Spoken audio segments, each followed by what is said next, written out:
আমার ছেলেটাকে বাজারে পাঠাইছে একটা মুরগি আনার জন্য, যেহেতু বৃষ্টি নামতেছে, একটু ঠান্ডা ঠান্ডা আর কি ওয়েদারটা আছে। তো আমার ছেলে দেখি মুরগি আনা বাদ দিয়ে একটা পাঙ্গাস মাছ নিয়ে আসছে। আর এনেই বলতেছে, আম্মু অনেক দিন কিন্তু আমরা পাঙ্গাস মাছ খাই না। আসলেই সেই বাড়ি যাওয়ার আগে পাঙ্গাস মাছ খাওয়া হয়েছে, এরপরে আর কি পাঙ্গাস মাছে খাওয়া হয় নাই। যেহেতু আমরা অনেক অনেক বেশি পাঙ্গাস মাছটা অনেকটা পছন্দ করি। আর মাছটা একদমই তাজা ছিল। তো মাছটা কয়েক ভাগ আর কি কেটে নিয়ে আসছিল, পরে আমার পছন্দ মতন আর কি পিস পিস করে আমি কেটে নিয়েছি।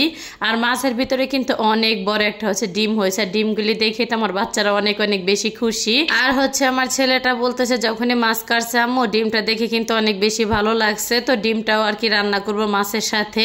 আর এই তো এখানে কিন্তু অর্ধেকটা মাছ আর কি ফ্রিজে আমি রেখে দিয়েছি, আর বাকি অর্ধেকটা রান্না করব আমি। আর মাছটাই তো সব ধরনের আর কি শুকনো মশলা দিয়ে তারপর লবণ দিয়ে আর কি মেখে নিলাম সুন্দর করে। আর মেখে আর কি রাখি নাই, যেহেতু হাতে আর কি সময় নাই। দুপুরের অনেকটা পরে আর কি রান্না করতে আসছি। আর দুপুরে রান্নাই করতে কেন যেন পারি না, রান্নাঘরে প্রচুর পরিমাণে রোদ থাকার কারণে।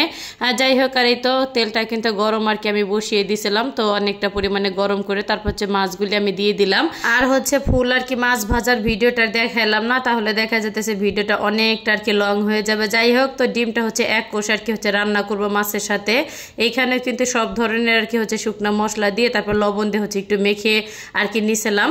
এইভাবে কিন্তু ডিমগুলো ভেজে আর কি মাছের সাথে বা এমনি পেঁয়াজ দিয়েও কিন্তু ভুনা করলে খেতে অনেক বেশি ভালো লাগে। আর এইটা এখন কিন্তু আর কি ভাজাভাজি আর কি আমার কমপ্লিট হয়ে গেছে। তো তেলটার ভিতরে এখন পেঁয়াজ আর কি কাঁচামরিচটা আমি দিয়ে দিলাম। আর আজকের পাঙ্গাস মাছের ভিতরে ডিমটাই ছিল, একটু তেলও ছিল না। দেখা যেতেছে পাঙ্গাস মাছ ভাজতে গেলে কিন্তু অনেকটা পরিমাণে তেল ওঠে, আর সেই ক্ষেত্রে দেখা যেতেছে আজকের মাছ ভাজি করতে গিয়ে একটুও তেল ওঠে নাই।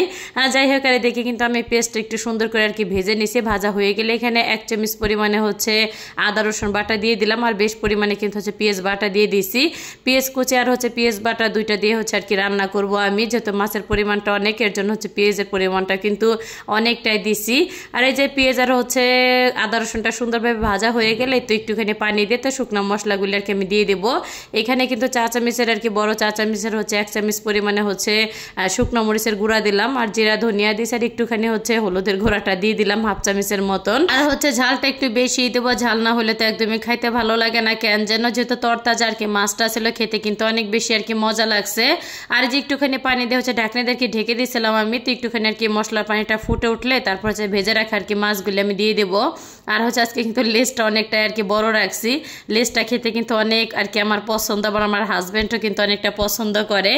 যাই হোক, সম্পূর্ণ মাছ তারপর ভেজে রাখা ডিমগুলি দিয়ে দিলাম। আর পাতিলের ভিতরে যে অবশিষ্ট একটুখানি আর কি তেল ছিল সেটাও দিয়ে তারপর ঝোলের জন্য পরিমাণ মতন পানি দিয়ে পাতিলটা একটু ঝাঁকিয়ে তো ঢাকনা দিয়ে ঢেকে বেশ কিছুক্ষণ আর কি আমি রান্না করে নেব। তো রান্নার ভিডিও অনেকদিন পরে আর কি দিলাম। বাড়িতে থাকা অবস্থা রান্নার ভিডিও দিছি, কিন্তু এমন ফুল আর কি রান্নার ভিডিওটা আর কি দেওয়া হয় নাই। যাই হোক, তো নামানোর আগে কিন্তু একটু গরম মশলার জিরার গুঁড়াটা দিয়ে নামিয়ে আর কি নিয়েছি। তো আজকের ভিডিওটা সবার কাছে কেমন লাগলো অবশ্যই কিন্তু কমেন্ট করে জানাবেন। সবাই ভালো থাকবেন, আল্লাহ হাফেজ।